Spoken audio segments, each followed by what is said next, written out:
The overall goal of this procedure is to observe spatial distribution of microbial strains during swarming, sliding, or biofilm formation using fluorescent microscopy.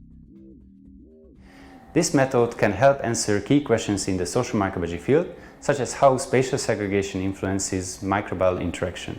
The main advantage of this technique is that the fitness and spatial distribution of microbial strains can be easily assessed using microscopy techniques and subsequent image analysis.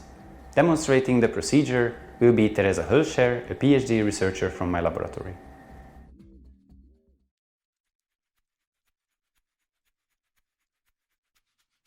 On the day before the experiment, add 3 milliliters of LB medium to a culture tube and inoculate it from a freezer stock of B. subtilis.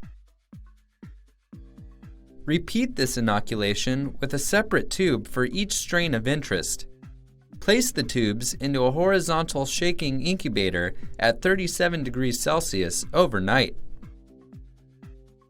To prepare plates for swarming and sliding experiments, pour 20 milliliters of tempered LB medium into a 90 millimeter polystyrene petri dish.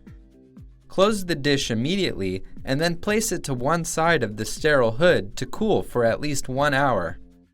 Next, prepare plates for colony biofilm experiments by pouring 25 milliliters of agar 2xSG medium into a 90 millimeter petri dish.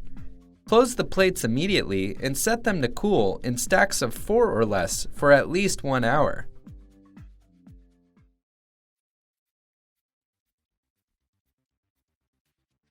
To begin, place the LB agar swarm